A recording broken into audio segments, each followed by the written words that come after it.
Sa loob lamang ng isang linggo ay nasa 4 na magkakaibang cruise ships ang dumaong sa mga pantalan sa Pilipinas.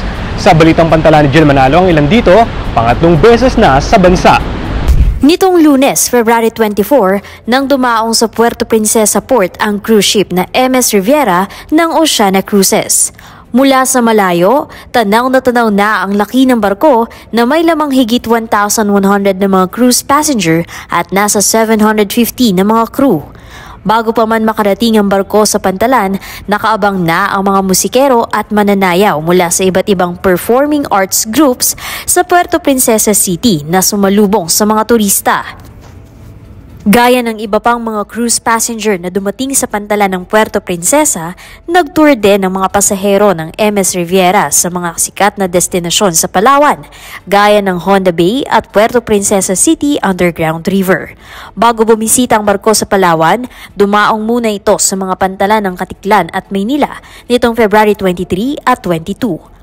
Nito namang Biyernes, February 21, dumaong sa Manila South Harbor ang MS Noordam ng Holland American Line na may lamang nasa halos 2,000 mga pasahero at halos 800 mga crew. Bagamat ito ang unang pagkakataon na dumaong ang MS Noordam sa Maynila, pangatlong beses na nitong bumisita sa Port of Puerto Princesa nitong February 19.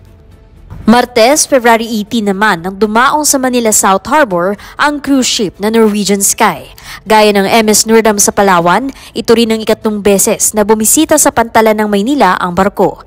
Nasa 11 mga bus naman ang nag-abang sa pagbaba mula sa cruise ship ng nasa halos 2,000 mga pasahero ng barko para sa isang shore excursion o yung pamamasyal ng mga turista sa mga makasaysayang lugar sa Maynila.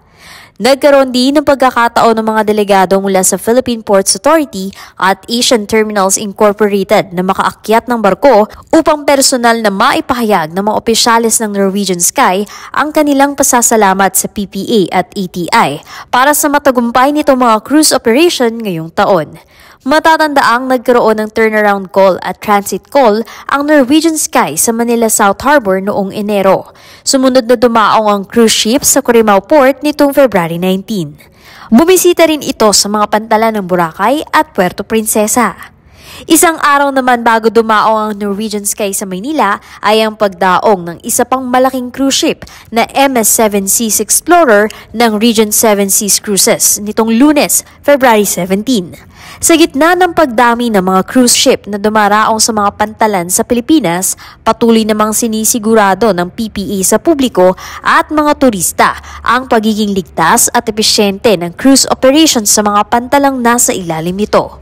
Sa tala ng ahensya, nasa higit 185,000 na mga cruise passenger ang inaasahang bibisita sa bansa ngayong taon. Jill Manalo para sa PPA TV.